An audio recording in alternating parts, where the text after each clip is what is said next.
Vitalik Buterin est un programmeur canadien d'origine russe qui est connu pour être l'un des fondateurs d'Ethereum. Vitalik est né le 31 janvier 1994 à Kolomna en Russie. Il a vécu dans son pays jusqu'à l'âge de 6 ans, puis ses parents ont décidé d'immigrer au Canada pour chercher de meilleures opportunités d'emploi. Lorsqu'il était à sa 3e année de l'école primaire, il a été placé dans un programme pour les surdoués. Il était naturellement prédisposé aux mathématiques et à la programmation. Il possédait également un véritable intérêt pour l'économie. Un fait intéressant et sûrement un élément déclencheur, c'est qu'il a joué à World of Warcraft de 2007 à 2010. Alors là, vous vous demandez, mais quel est le rapport? Eh bien, en fait, la société Blizzard, la société justement qui édite World of Warcraft, a décidé de supprimer une compétence de son personnage. Vitalik a alors réalisé à quel point les services centralisés pouvaient être injustes. Tout commence en 2011, Vitalik découvre alors le Bitcoin. Au début, il était méfiant et il ne voyait pas comment cela pouvait avoir une valeur s'il n'y avait pas de support derrière. Mais au fil du temps, sa vision a changé et il est devenu fasciné. Il voulait rejoindre cette nouvelle économie en obtenant ses premiers bitcoins. Mais il n'avait ni la puissance de calcul nécessaire, ni l'argent pour en acheter. Il a donc cherché un travail rémunéré en bitcoin sur divers forums et a finalement trouvé un poste de rédacteur. Il rédigeait donc plusieurs articles pour un blog, ce qui lui a rapporté environ 5 bitcoins par article. C'était environ 3 dollars à l'époque. Dans le même temps, il s'est penché sur tous les différents aspects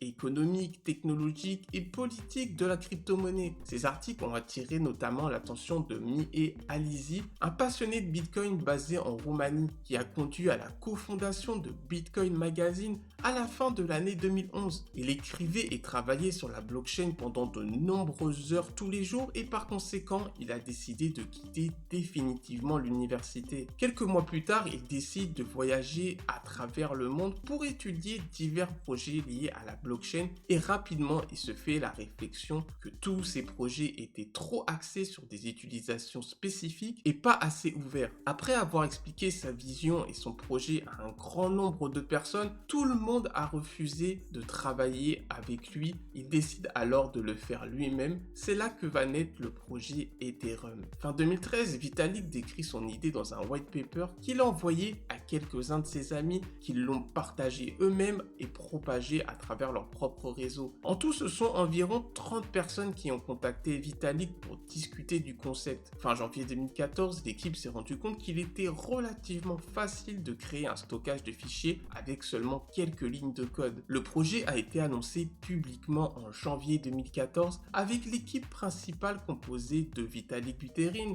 de Mihai Alizi, Anthony Di Lorio, Charles Hoskinson, Joe Lubin et Gavin Wood. Quelques mois plus tard, l'équipe décide de lancer sa propre ICO du jeton Ether, le jeton natif du réseau Ethereum, pour financer son propre développement. L'équipe en tout a levé plus de 31 000 bitcoins grâce à la vente de ces Ethers, soit environ 18 millions de dollars à l'époque. L'équipe crée rapidement la fondation Ethereum, une organisation à but non lucratif qui a été chargée de superviser le développement d'Ethereum.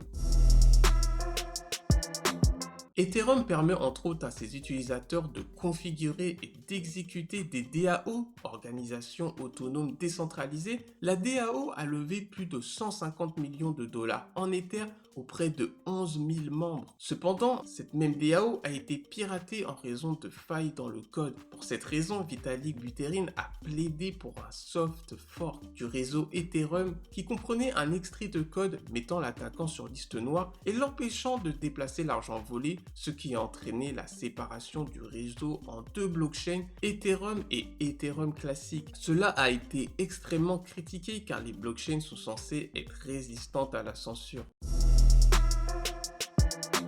Ethereum 2.0 apporte plusieurs améliorations. Vitalik s'est rendu compte que la version actuelle d'Ethereum était victime de son succès. La demande faisant grimper les frais de réseau, on se retrouve à taper des ATH régulièrement, rendant la majorité des transactions trop coûteuses pour une personne lambda. La mise à jour permettra à terme des transactions plus rapides avec des frais réduits. Cette fonctionnalité tant attendue s'appelle le sharding. Le sharding est le processus de partitionnement d'une base de données afin de répartir la charge, réduire la congestion du réseau et augmenter les transactions par seconde. Malgré la position complexe et souvent contradictoire du gouvernement chinois sur le Bitcoin et d'autres crypto-monnaies, la technologie blockchain et la crypto Ethereum sont activement adoptées par les petites et grandes entreprises à travers le pays. Vitalik joue un rôle dans ce développement, d'autant plus qu'il a réussi à apprendre le chinois en seulement quelques mois à l'aide d'une application sur son téléphone. En Chine, Ethereum fait l'objet de recherches et d'intégration au niveau institutionnel. Par exemple, l'université de Pékin, une université classée numéro 1 en Chine, a créé un laboratoire Ethereum qui travaillera sur les améliorations de protocoles et les cas d'utilisation d'applications dans les chaînes d'approvisionnement et les marchés de l'énergie chinoise. La banque chinoise expérimente la norme de jetons ERC20 d'Ethereum afin de numériser le yuan, la monnaie chinoise. De plus, Vitalik est également associé général de Fenbushi, la première et la plus importante société de capitaux basée en Chine qui investit exclusivement dans des entreprises blockchain.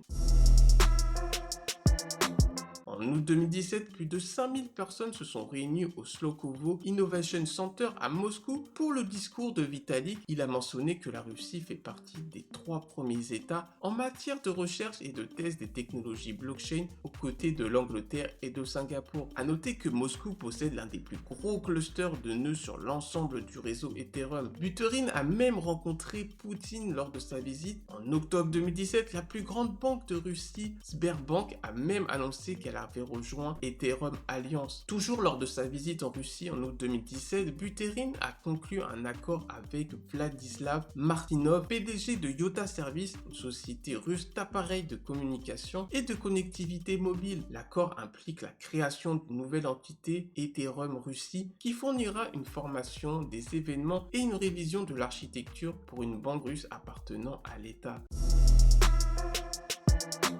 Le 12 mai 2021, Vitalik Buterin a été félicité pour avoir fait un don de plus d'1 milliard de dollars au fonds de secours Covid indien. Le don le plus important est de 12 292 Ethers. Il a été envoyé à Kivwell, une association à but non lucratif. La fondation Mathusalem, qui vise à faire vivre les gens plus longtemps, a elle reçu 1000 Ethers et 430 milliards d'Elon. Pour finir, il a fait un don de 1050 Ethers au Machine Intelligence Research Institute, dont l'objectif est de faire en sorte que l'intelligence artificielle ait une bonne influence sur la société.